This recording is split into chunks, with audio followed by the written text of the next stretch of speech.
Bismillahirrahmanirrahim. Assalamualaikum warahmatullahi wabarakatuh. Waalaikumsalam.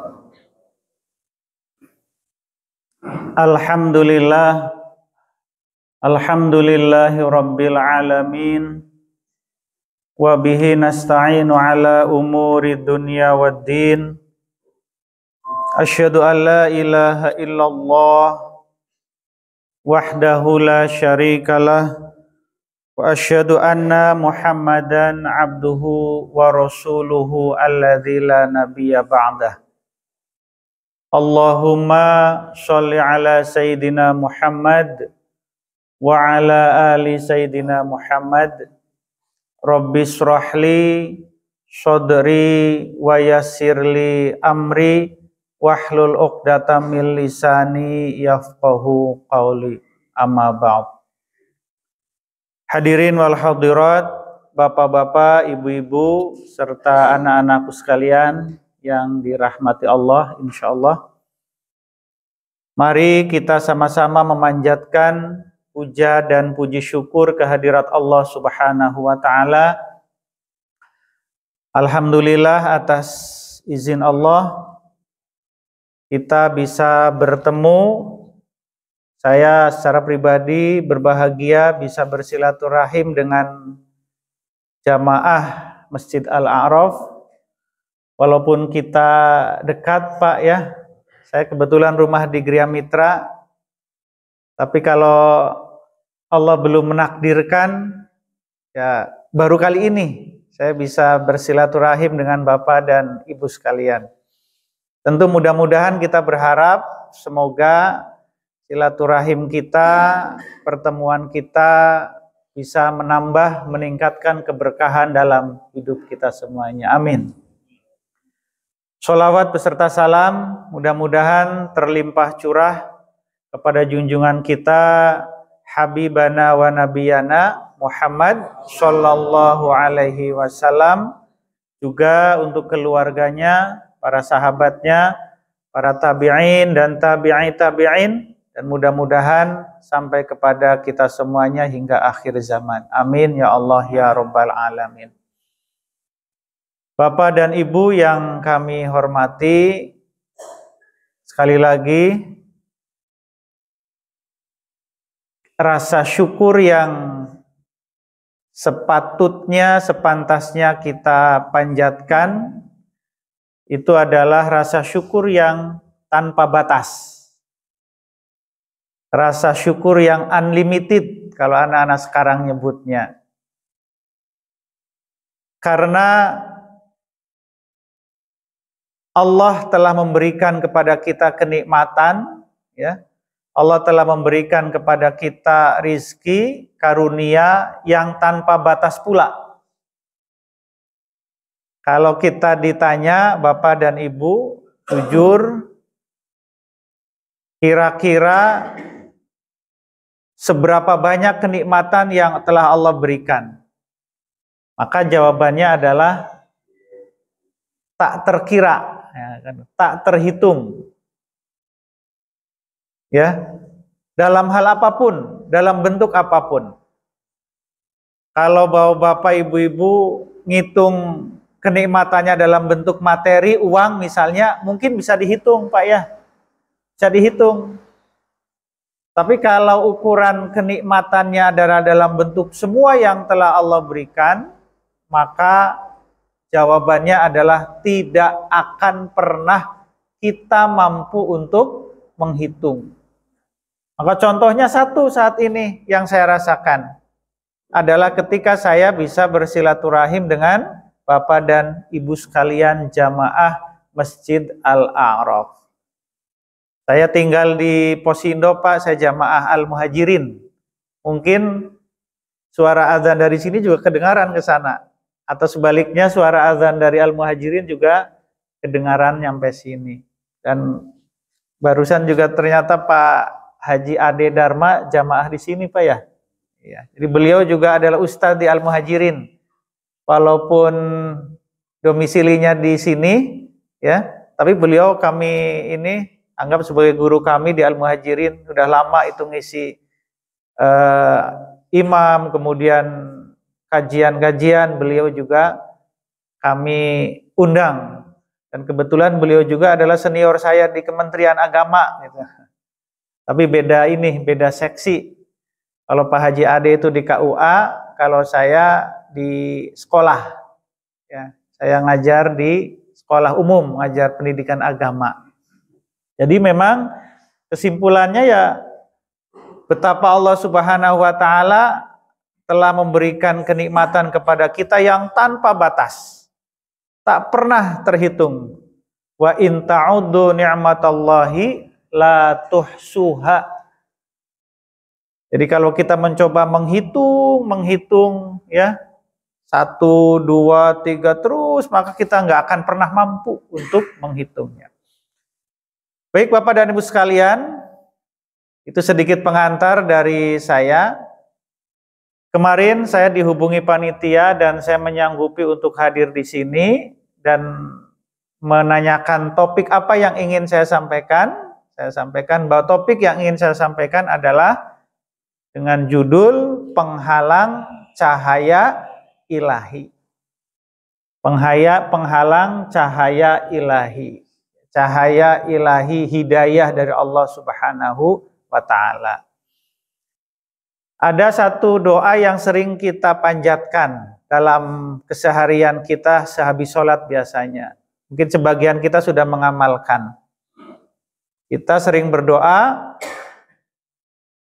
Allahumma nawwir qulubana binuri hidayatika kama nawwartal ardo binuri syamsika abadan abada. Sering Pak ya dibaca? Ya. Jadi ini bagi saya, terus terang saya mendawamkan doa ini karena di dalam doa ini terkandung sebuah permintaan kepada Allah agar kita selalu dinaungi, selalu disinari dengan cahaya Allah. Selalu diberikan hidayah oleh Allah Subhanahu wa taala. Allahumma nawwir qulubana, ya Allah, terangilah hati kami. Ya, sinarilah, pancarkan cahayamu kepada hati kami. Kama nawartal ardo, sebagaimana disinarinya bumi. Binuri syamsika, dengan cahaya matahari.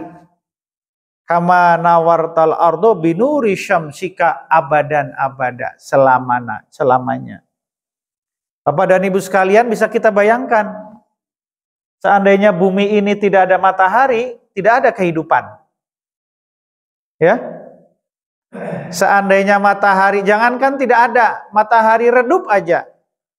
Kira-kira enak nggak Pak? Terutama ibu-ibu. Ya punya sok ngambek. Kenapa? Popoyan tegaring. Kan biasa yang ngurus popoyan kan ibu-ibu. Jarang bapak-bapak peduli terhadap popoyan. Kan gitu. Itu contoh sederhana. Ketika tidak ada matahari, jemuran tidak kering. Kemudian kita tidak merasakan hangatnya matahari. Padahal dalam pancaran sinar matahari, terutama matahari pagi, itu terkandung, apa itu namanya, itu sinar ultraviolet. Dan itu katanya sangat bagus untuk kesehatan kita. Kebiasaan kita Pak, kalau malas-malasan biasanya alasannya apa Pak kalau pagi? Kalau tiris, kemudian baru muncul sinar matahari, kita ngapain biasanya? Moyan. Moyan teh berjemur, moto. Kalau orang yang udah pensiun biasanya apa pekerjaannya? Alhamdulillah saya mas sekarang moto. Juga teh moto teh ini, fotografer, ternyata moe tonggong. Kenapa moe tonggong? Berharap mendapatkan sinar matahari pagi, ultraviolet, dan itu sangat-sangat luar biasa. Nah, maka begitulah kehidupan kita. Diibaratkan dengan bumi yang sangat membutuhkan matahari.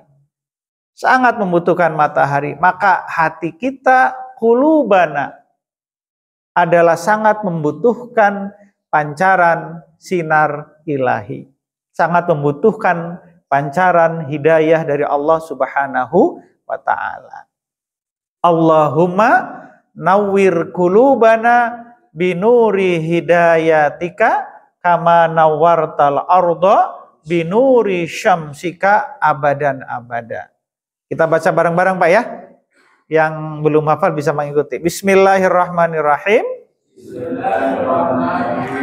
Allahumma nawwir qulubana binuri hidayatika kama nawwartal arda binuri syamsika abadan abada. Nah ini ya. Jadi ini kita dawamkan sangat bagus dalam rangka apa? Kita mohon kepada Allah mudah-mudahan hati kita selalu disinari dengan cahaya dari Allah Subhanahu wa taala.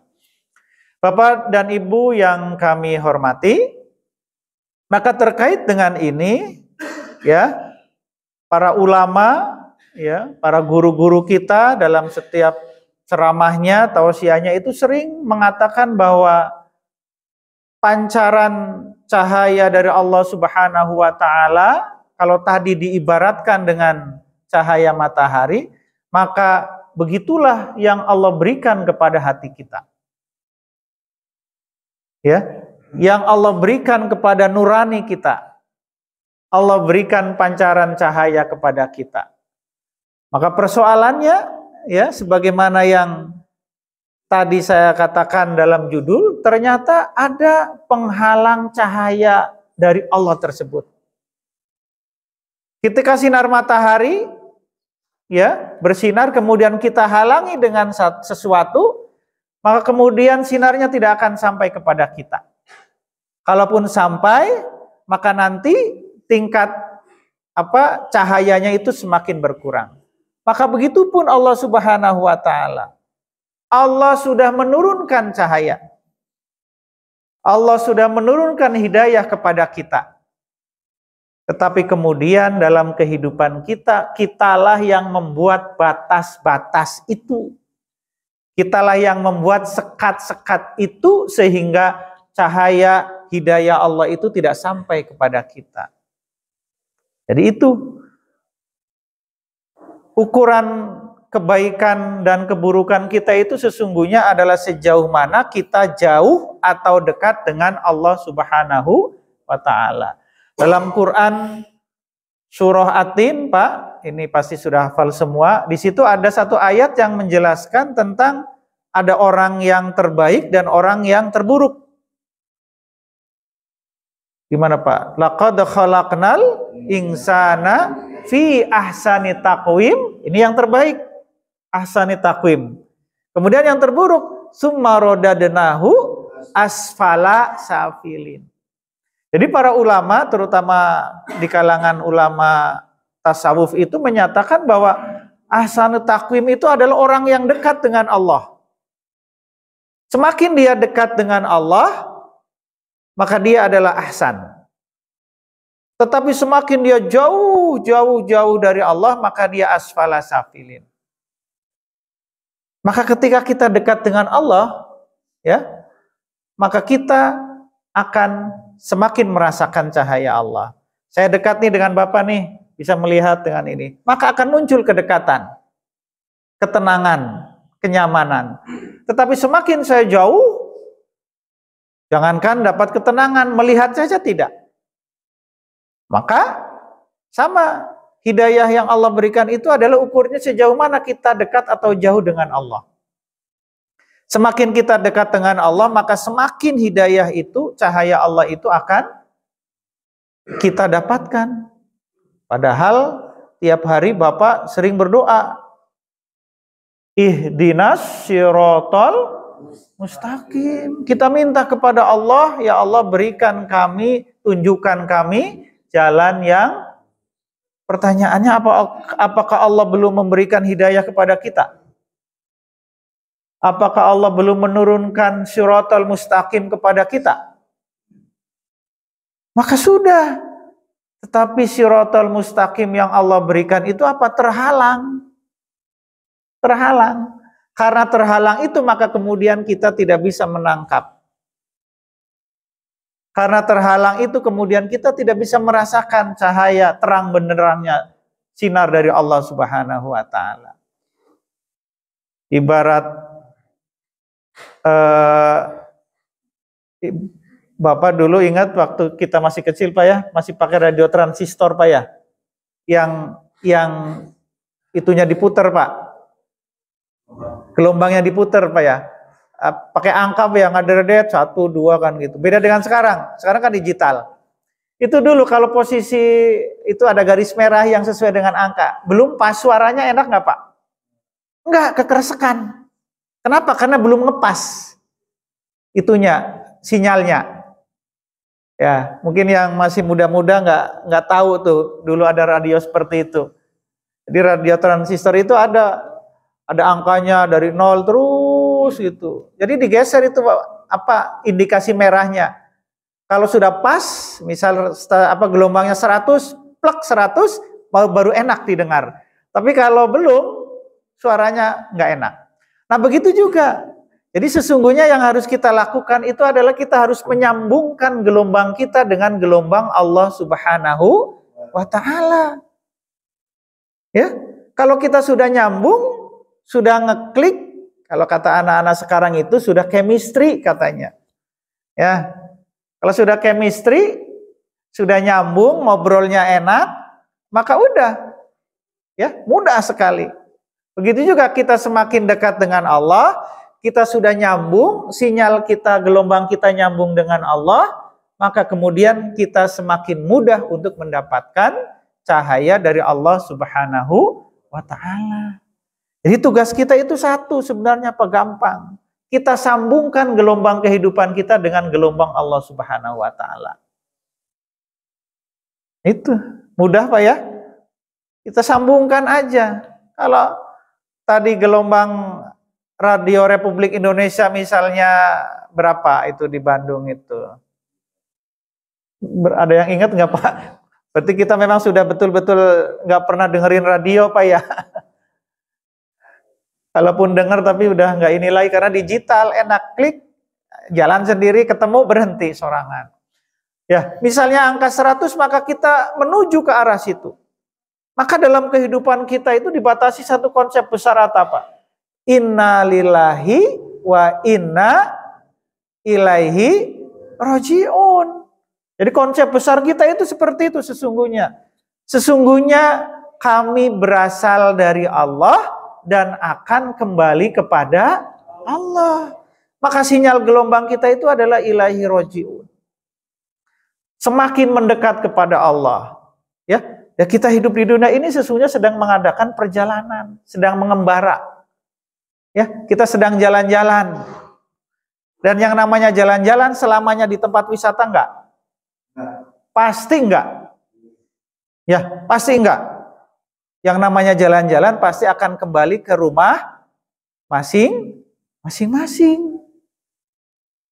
Itulah innalillahi wa inna ilaihi roji'un. Sesungguhnya kita berasal dari Allah dan akan kembali kepada Allah Subhanahu wa taala. Maka apapun yang kita lakukan Ibu dan Bapak, apakah itu ibadah, ya, sholat, ngaji, kemudian kita hidup bertetangga, bermasyarakat, bekerja, maka harus kita arahkan agar ilahi roji'un.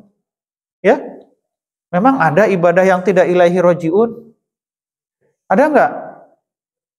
Ibadah yang kita lakukan ternyata tidak ilahi roji'un? Ada. Kalau ibadah yang kita lakukan adalah ibadah yang tidak diniatkan karena Allah Subhanahu wa ta'ala. Jadi itu nggak dapat ilahi roji'un. Yang dapat apa? Kita aja dipuji orang, ya, dianggap soleh. Nah, itu kan gitu. Bapak dan Ibu sekalian, jadi apa penghalang dari cahaya Allah Subhanahu wa ta'ala yang bisa masuk ke dalam diri kita? Maka saya mencatat paling tidak ada 4 hal. Ya ini harus kita perhatikan ini. Ada 4 hal yang bisa menjadi penghalang cahaya Allah. 4 hal yang bisa menjadi penghalang hidayah Allah turun kepada kita. Yang pertama, Bapak dan Ibu sekalian, yang bisa menghalangi masuknya nilai-nilai cahaya Allah itu adalah dosa-dosa yang kita lakukan. Kemaksiatan-kemaksiatan yang kita lakukan. Ini. Jadi dosa-dosa yang kita lakukan jangan dianggap enteng. Di samping kita mendapatkan dosa, perbuatan-perbuatan kemaksiatan yang kita lakukan, di samping kita mendapatkan dosa, maka itu menghalangi cahaya Allah. Ada satu perumpamaan yang menarik Bapak dan Ibu sekalian. Imam Ghazali itu mengibaratkan dosa-dosa yang kita lakukan itu ibarat apa? Ibarat cermin yang kemudian kita kasih titik satu. Hitam, kasih spidol misalnya Bu ya, Ibu punya cermin tuh di rumah, bulat atau kotak, kasih titik, tik. Itu dosa yang dilakukan, ya. Dosa lagi, tik. Sorenya, dosa lagi, ngomongin orang. Terus, setiap hari, kira-kira cerminnya enak dilihat nggak? Bisa nggak untuk berkaca bercermin? Saya yakin tidak. Kenapa? Tertutupi oleh titik-titik hitam. Maka itulah dosa-dosa yang kita lakukan. Jadi dosa-dosa yang kita lakukan itu adalah ibarat titik-titik hitam yang nempel pada sebuah cermin. Kalau ditanya antara dosa dan pahala yang kita miliki, kira-kira banyakan dosa, banyakan pahala, Pak? Banyakan dosa kalau kita jujur. Ya, dosa ya Allah, dari apapun yang ada dalam diri kita itu dosa. Nggak usah dari luar-luar, Pak. Yang ada dalam diri kita, panca indera kita. Ya, mulut kita, Allah berikan mulut kepada kita itu kan untuk melakukan kebaikan, untuk berzikir, untuk ngaji, ngomong-ngomong kebaikan. Tapi selama ini apa yang kita lakukan? Lebih banyak kita marah, kita mengumpat, ya, kita ngomongin orang. Nah, walaupun dalam dunia sekarang ngomongin orang, ngegosip itu kebanyakan nggak dengan mulut sekarang, Pak. Ya, Bu ya, kalau sekarang ngegosip dengan apa? Dengan ini nih, ya, dengan jari jemari kita. Jadi kalaupun, Pak, aku masyarakat alhamdulillah bisa menjaga mulut. Kenapa mulutnya diem? Tapi ternyata tangannya nggak diem. Itu di grup WA rame. Apalagi kayak sekarang musim politik, Pak ya. Oh, tiap hari di grup WA kita si ini begini, si itu begitu, terus itu. Hati-hati itu kalau kita nggak hati-hati ya Allah itu jadi pidosaun. Ya. Ngomongin orang, mencaci maki orang, menyalah-nyalahkan orang. Ya kan gitu. Nah, itu dosa-dosa kecil yang sering kita lakukan di jalan. Di jalan teh Pak ya. Di perapatan lama banget tiba-tiba ada yang nyerobot, ambek tuh.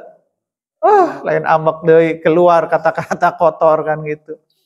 Di rumah ya ibu-ibu anak-anaknya bandel, ngambek tuh. Ngambek. Ya, dengan tetangga, dengan saudara dan lain sebagainya. Itu baru hal-hal yang kecil. Belum pengingkaran kita terhadap perintah-perintah Allah. Allah nyuruh kita sholat tepat waktu, apa yang kita lakukan? Cuek. Alhamdulillah yang hadir di sini. Pagi-pagi sudah menyempatkan diri. Ya, sudah datang ke masjid, yang lain sedang tidur nyenyak, kan gitu. Ini, maka dosa-dosa yang kita lakukan, kemaksiatan-kemaksiatan yang kita lakukan, kalau dihitung, diakumulasi Pak, dari dulu kita balik sampai sekarang, mungkin cermin kita udah rapet dengan titik hitam. Pantesan kita susah menerima hidayah dari Allah. Pantesan ketika kita diceramahin sama ustadz, ya masuk telinga kanan, keluar telinga kiri, kan gitu. Dan saya yakin ibu dan bapak sekalian, semua kebenaran, semua kebaikan yang disampaikan oleh ustadz, oleh kiai, itu kita semua sudah tahu. Betul nggak? Misalnya gini, ustadz menyampaikan, jamaah jangan suka ngegosip. Maka sebenarnya kita sudah tahu nggak hukumnya ngegosip? Sebenarnya sudah tahu, tetapi kenapa kita tidak menjalankan? Ya kan gitu. Karena hidayah pancaran Allah itu nggak nyampe kepada hati kita. Pejabat Pak di atas Pak, tahu nggak bahwa korupsi itu haram? Tahu, dan mereka bukan orang bodoh. Yakin tahu, korupsi itu haram, manipulasi itu haram, ya, nilep uang negara, uang rakyat itu haram. Tapi kenapa masih tetap dilakukan? Ini. Kan gitu, terhalang. Kenapa terhalang? Karena terlalu sering melakukan perbuatan dosa, perbuatan kemaksiatan. Penuh sekali hati kita. Cermin kita kotor sehingga apa tidak bisa kita bercermin. Ya, cermin kita kotor. Ibaratnya itu seperti cermin kita yang suka ada di kamar mandi Pak ya. Kalau nggak pernah dilap itu kan kotor banget. Apalagi airnya kayak di tempat saya itu. Air tanah itu kan yang suka bikin warna kuning. Itu kan jadi nggak jelas kita bisa melihat. Maka ini yang harus kita lakukan, bagaimana agar cahaya Allah, agar siratal mustaqim, sebagaimana yang kita mintakan setiap hari dalam sholat, ihdinas siratal mustaqim, betul-betul dapat kita terima. Maka satu hal yang harus kita lakukan adalah kita menghindari perbuatan dosa dan kemaksiatan. Tinggalkan udah tinggalkan aja dulu. Ya, Pak, saya belum bisa melakukan ibadah yang hebat seperti orang lain. Gampang itu mah. Saya belum bisa tahajud seperti Bapak Anu yang setiap hari istiqomah tahajud. Pak, saya belum bisa saum sunnah Senin Kamis seperti Bapak Anu, seperti Ibu Anu. Udah biarin, yang penting satu itu dulu, tinggalkan dulu dosa dan kemaksiatan yang selama ini kita lakukan. Ya, maka nanti pulang dari sini, ibu dan bapak inventarisir, siapin satu kertas, satu lembar dulu, tulis 1, 2, 3, terus cukup nggak satu lembar? Kalau cukup satu lembar berarti bapak orang yang soleh. Ya, kalau cuma 2 lembar berarti lumayan soleh. Kalau nggak cukup 2, 3, 4 lembar maka harus kita evaluasi bersama.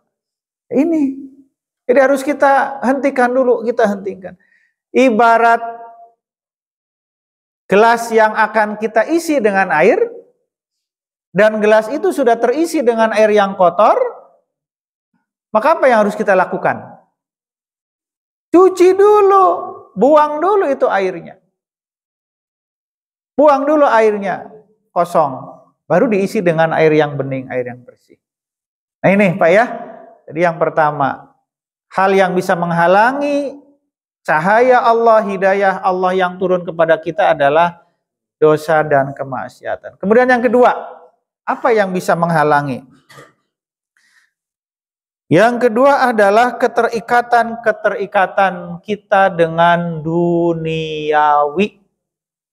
Dengan dunia Pak, harta benda dan seisinya, dunia dengan segala isinya. Harta, pangkat, jabatan, status sosial, Pak.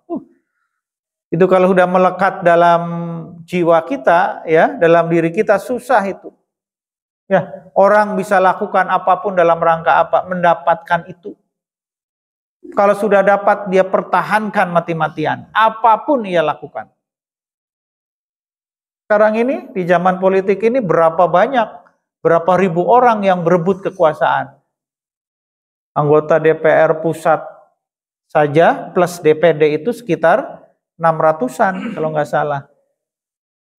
Ya, itu ujung-ujungnya apa? Ingin mendapatkan kekuasaan, ingin mendapatkan kedudukan, ingin mendapatkan jabatan. Itu kan mereka berebut. Apapun dilakukan. Gratiskah mereka? Enggak. Bermodal, keluarin uang yang saya nggak tahu berapa banyak itu. Ya, kalau di pusat mungkin miliaran uang dikeluarkan dalam rangka apa? Mendapatkan satu pin nanti di bajunya sebagai anggota DPR. Oh, kan itu jabatan, itu keduniawian. Maka kalau tidak hati-hati, boleh nggak seperti itu? Itu silahkan. Asalkan dalam melakukannya itu dengan cara yang benar, dengan cara yang baik. Keterikatan kita kepada dunia. Kemudian harta. Bapak pagi-pagi berangkat, pulang sore atau malam. Nyari apa? Nyari uang, nyari rizki, menyebut rizki katanya. Itu apa? Itu adalah dunia. Ya, apapun dilakukan. Bahkan bila perlu, ya, menyakiti orang bila perlu, menyinggung orang bila perlu, wah segalanya dilakukan. Dalam rangka apa? Mendapatkan harta. Maka harta kemudian melekat dalam diri kita. Kalau tidak hati-hati, maka harta itulah yang menjadi penghalang kedekatan dia dengan Allah Subhanahu wa Ta'ala. Maka ada filosofi yang sangat menarik, Pak. Harta dunia yang kita miliki itu, agar kita tidak terganggu jiwa kita itu, kita posisikan diri kita itu seperti tukang parkir. Ya, tukang parkir itu kan dia jaga harta banyak. Mobil aja segala merek itu ada. Motor segala macam motor itu ada. Tapi ketika diambil sama yang punyanya, marah nggak dia? Justru senang. Kenapa? Dapat uang parkir. Nah, begitupun harta ya yang kita miliki, Bapak dan Ibu sekalian, maka posisikan kita sebagai kita adalah yang dititipi harta oleh Allah Subhanahu wa Ta'ala. Sehingga apa? Ketika diambil sama yang punyanya, ya kita nggak akan marah. Ya, Bapak nitip motor ke saya, Pak Wahid nih nitip motor, saya mau keluar kota kebetulan pakai mobil misalnya. 1 minggu kemudian datang mau diambil motornya, maka saya kasih, nih motor Bapak.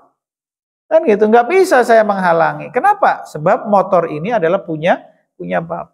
Harta yang Bapak miliki punya siapa? Allah. Jabatan yang Bapak sandang, kedudukan yang sekarang nempel adalah punya Allah Subhanahu wa Ta'ala. Maka suatu saat ketika Allah ngambil, kita tidak punya hak sedikit pun. Harta nyawa yang saat ini kita miliki adalah hak prerogatif Allah Subhanahu wa Ta'ala. Kan Bapak harus siap. Kita sudah siap sampai kapanpun, dimanapun, ya, sudah siap. Ketika Allah nanti mengambil usia kita, Allah membatasi usia kita. Ya, udah siap Pak ya? Insya Allah harus kita siap. Nah ini, jadi kita terikat, ya, kita terikat dengan dunia. Apapun yang kita lakukan itu selalu orientasinya adalah dunia. Berapa yang saya dapat, ya keuntungannya apa, semuanya. Maka ini yang akan menghalangi kita. Ini yang kedua. Kemudian yang ketiga, Bapak dan Ibu sekalian, berapa menit lagi Ustadz? 10 menit lagi ya gitu. Dan yang ketiga, apa yang bisa menghalangi kita dalam hal Allah memberikan hidayah kepada kita? Yang ketiga adalah kebanggaan diri. Jadi kalau kita mau diurutkan, yang atas itu sesungguhnya level yang paling rendah. Tadi yang pertama itu, kemaksiatan dan dosa. Kenapa? Itu jelas, itu gampang ya, membedakannya gampang. Ini dosa, ini maksiat, ini boleh, ini nggak boleh. Itu jelas kita membedakannya. Kemudian yang kedua udah semakin susah nih. Tadi yang keterikatan kita dengan dunia. Sebab apa? Kita kadang tertipu dengan dunia. Ya, kita tertipu dengan dunia. Nah, yang ketiga ini kebanggaan diri. Bapak dan Ibu sekalian, kebanggaan diri itu takabur. Maka takabur di sini adalah dalam bentuk segala macam kesombongan. Apapun yang kemudian bisa menjadikan kita takabur, maka itu bisa menghalangi hidayah Allah. Apapun, bukan cuma harta, bukan cuma benda. Sebab ternyata Bapak dan Ibu sekalian, orang yang sombong itu bukan cuma orang yang kaya loh. Ada nggak orang yang miskin sombong? Nah, kan gitu. Artinya bukan cuma harta, bukan cuma orang yang kaya, tapi orang yang miskin juga sombong dengan kemiskinannya. Orang yang kaya sombong dengan kekayaannya. Orang yang ganteng sombong dengan kegantengannya. Tuh, anak-anak udah tahu. Orang yang cantik sombong dengan tuh. Jadi semua hal itu bisa disombongkan, Bapak. Orang yang sehat sombong dengan kesehatannya. Iya, di mulutnya mah bilang alhamdulillah. Kita dengar misalnya ada orang yang sudah meninggal habis sakit parah misalnya. Mulutnya alhamdulillah, tapi dengan air muka yang menunjukkan kesombongan, dia bilang alhamdulillah saya masih sehat. Dan tiap hari olahraga. Nah, ya ini bentar lagi jadwal saya biasanya suka badminton, Pak, di pinggir Al-Muhajirin. Kalau bapak-bapak yang suka badminton boleh gabung nanti sana, Pak. Ya, Pak Haji Ade itu beliau, wah jago banget itu badmintonnya. Suka gabung dengan kami di Al-Muhajirin. Ada yang suka hobi badminton, Pak? Ayo tuh sekali-kali Pak, gabung sana Pak ya. Sabtu Minggu. Alhamdulillah ya. Alhamdulillah mulutnya, tapi kemudian kan beda Pak ya, air muka yang menunjukkan kesombongan dengan ketawaduan. Beda nggak Pak wajahnya? Sorot matanya, itu beda. Maka artinya ia sombong dengan kesehatannya. Ia sombong dengan hartanya. Kalau kira-kira di depan orang yang nggak punya mata ngobrolkan harta. Aduh, saya mah kemarin mobil saya yang warna hitam baru saja ke bengkel. Padahal minggu kemarin itu yang merah baru saja beres. Yang kuning, coba Pak. Ngobrol di depan orang yang nggak punya. Jangankan mobil, motor aja nggak punya. Kira-kira itu yang dengar gimana Pak? Nyaman nggak? Nggak nyaman. Yakin itu. Ya, yakin. Habis jalan-jalan ke luar negeri misalnya, ibu-ibu habis apa itu namanya Bu? Healing, itu suka dengar itu. Habis healing ke luar negeri, cerita ke tetangganya boro-boro healing ke luar negeri. Jalan-jalan ke Ciwidey juga tara, kan gitu. Kira-kira Bu tetangganya yang dengar, walaupun dia diam, hatinya enak nggak? Nyaman nggak? Enggak. Maka hati-hati. Jangan sampai kita termasuk ke dalam orang yang sombong. Dengan kegantengannya, dengan kecantikannya, sombong membanggakan suaminya. Ibu-ibu ngobrol dengan temannya, ngomongkan suaminya, alhamdulillah suami saya mas sekarang diangkat di kantornya. Ya, jadi kepala anu misalnya. Ngobrol dengan temannya, ibu-ibu yang baru meninggal sama suaminya. Coba Bu, Pak, kira-kira nyaman nggak? Enggak. Maka harus hati-hati, itulah kebanggaan diri. Ya, bahkan ketika kita menyombongkan kesolehan yang ada dalam diri kita, maka itu awas hati-hati. Bapak dan Ibu, alhamdulillah saya merajin tadarus Al-Quran sebab gabung sama komunitas apa itu namanya? One day one juice or dodge. Salah nggak gabung dengan itu? Enggak, bagus itu ibadah. Tetapi kemudian nggak perlu dalam diri kita kesombongan. Tuh lihat, alhamdulillah ya Allah saya mah bisa seperti ini. Teman saya boro-boro satu lembar juga enggak. Dia sombongkan kesolehannya. Dia bisa saum sunnah. Senin Kamis sudah dawam, sudah istiqomah. Dalam dirinya muncul ujub. Ini ujub Pak. Merasa dia lebih dari yang lain. Ya, ini hati-hati, ini kesombongan seperti ini. Maka betapa kita harus hati-hati, tawadu Pak. Rendah hati di depan orang. Apa yang memang diperlukan untuk kita katakan, itu yang dikatakan. Kalau memang nggak perlu, kalau memang dikhawatirkan omongan kita, walaupun ini kebenaran, kemudian menyakiti orang, maka nggak perlu diomongkan. Sebab apa? Takut menyinggung orang lain. Kalau udah nyinggung orang lain, udah beda urusannya Pak, Bu.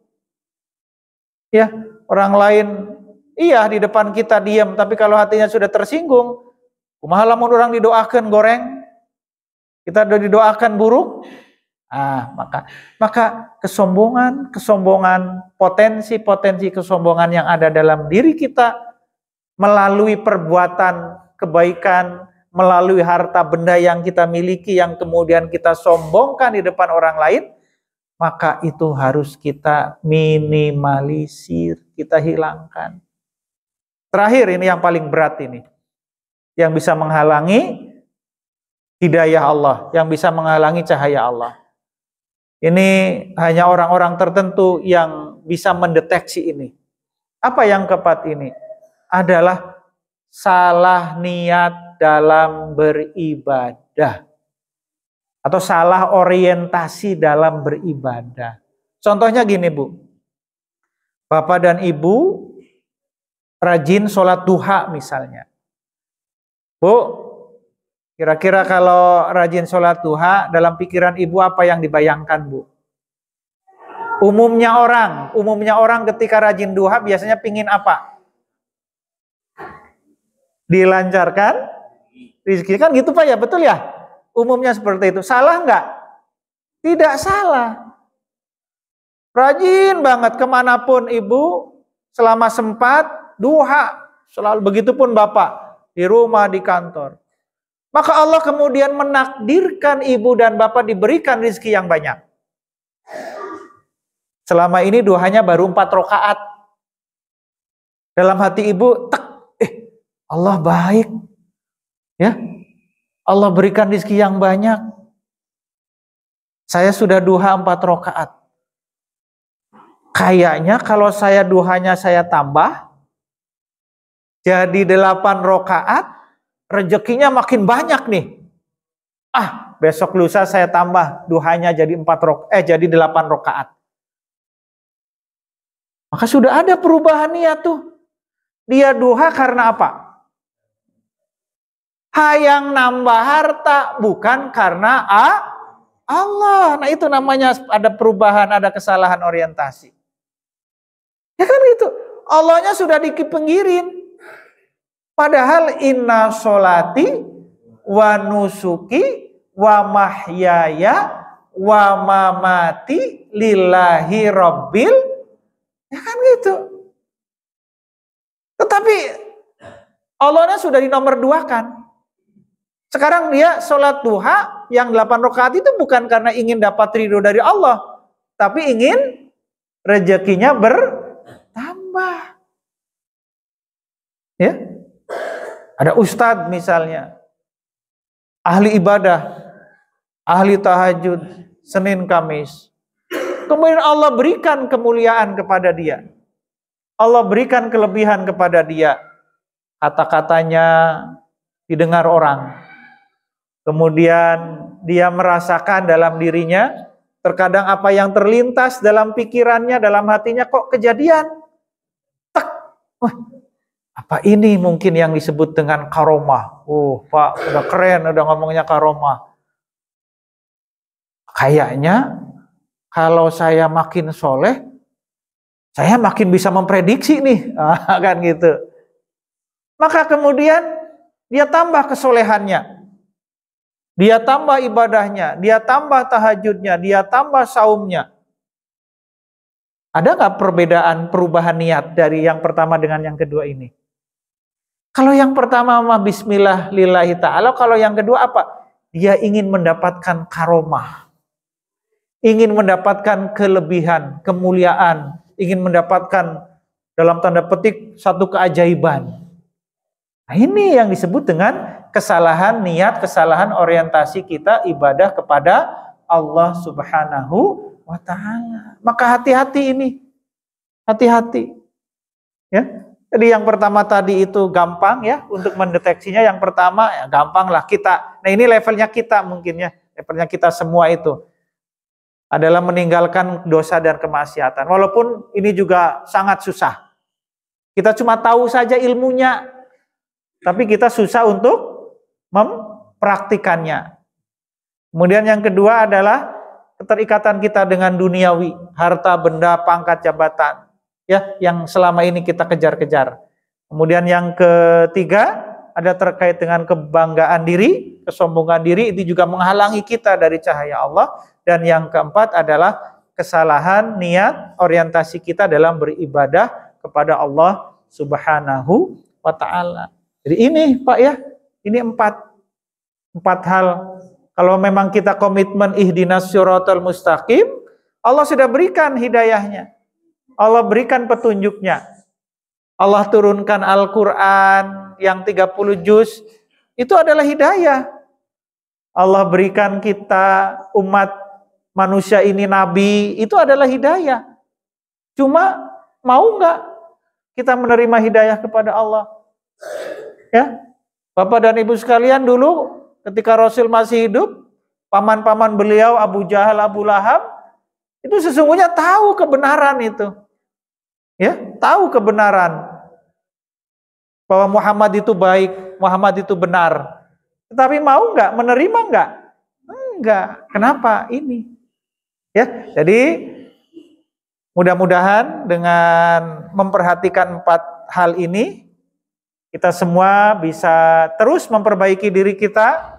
Kita semua bisa menjadikan kita lebih dekat kepada Allah, menjadikan kita semakin mampu untuk menangkap cahaya yang Allah berikan kita kepada kita, kebaikan-kebaikan, kebenaran-kebenaran yang setiap saat kita terima, ya, dari ustadz, dari postingan-postingan WA dan lain sebagainya, itu kan kebaikan dan kebenaran.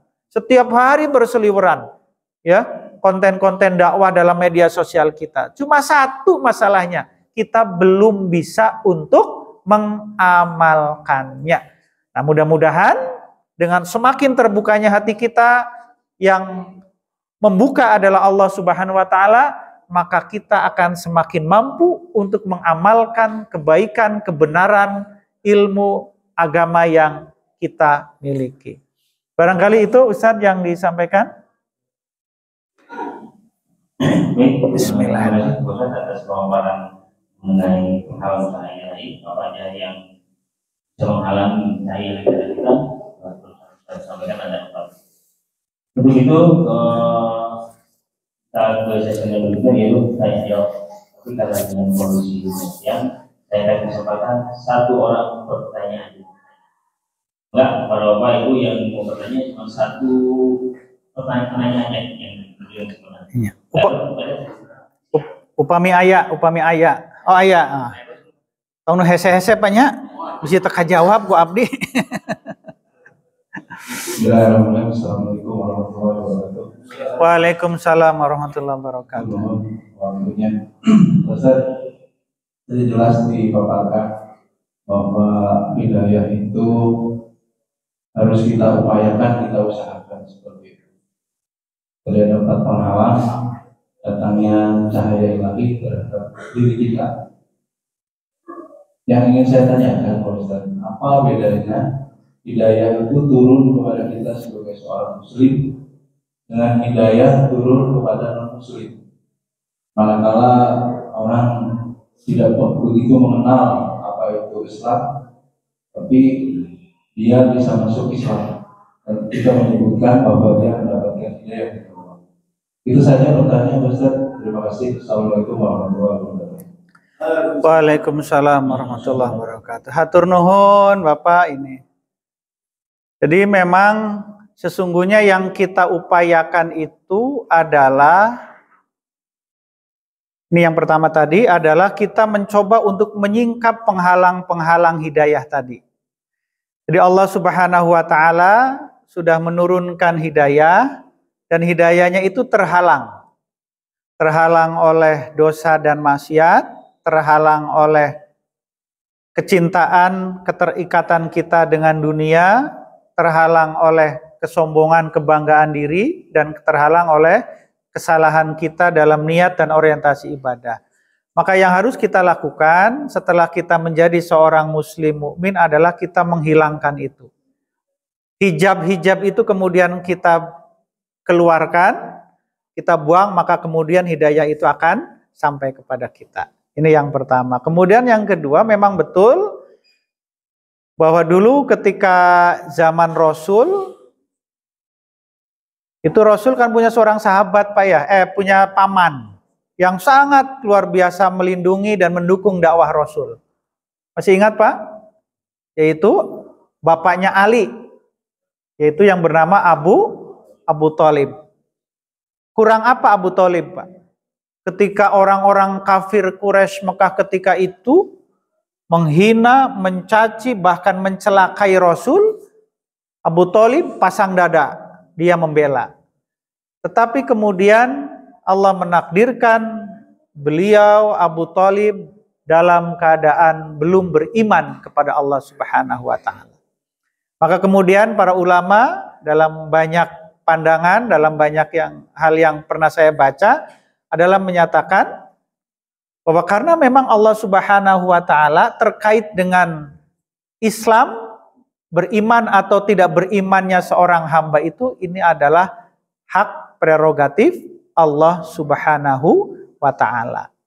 Maka ketika ada orang yang tadinya non-muslim, kemudian dia mu'alaf, masuk Islam, maka itu pun dia mampu untuk meraih hidayah.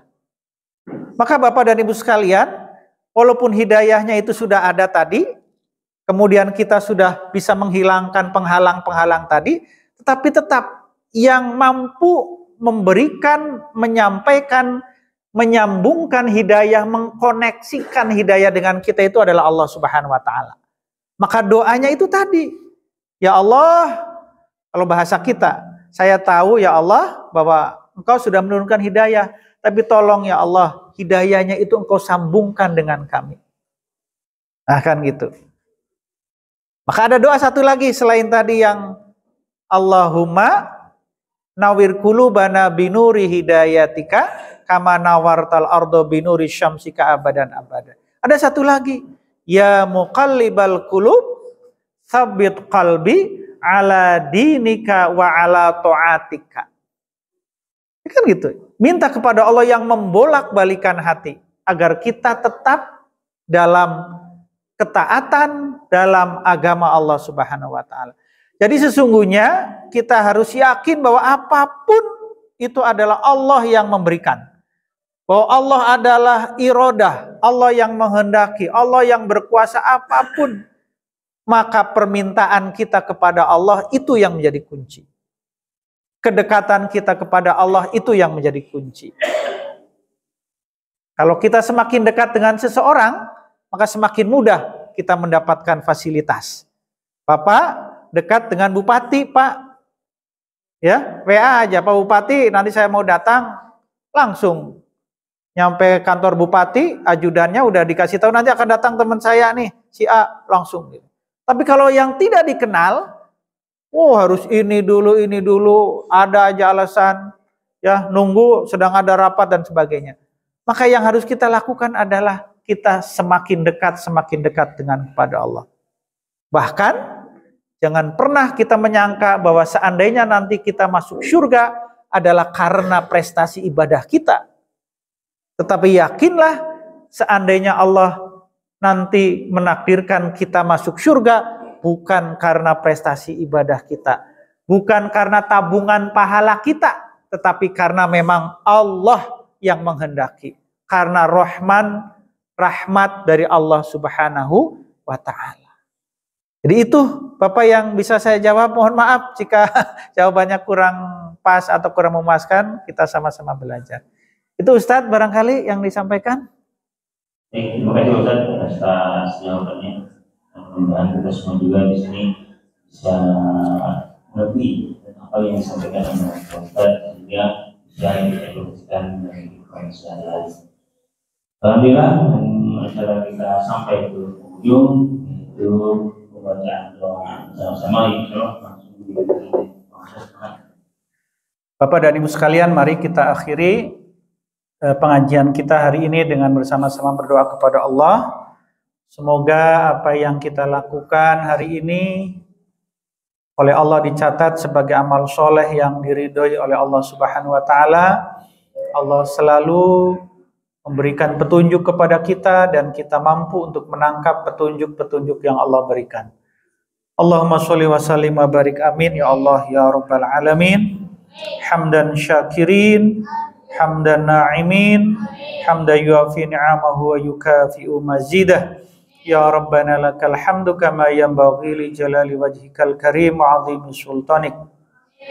Allahumma ighfir lana wa liwalidayna warhamhuma kama rabbayana shighara. Allahumma nawwir qulubana binuri hidayatika kama nawwartal arda binuri syamsika abadan abada. Rabbana la tuzigh qulubana ba'da idh hadaitana wa hab lana min ladunka rahmah innaka antal wahhab.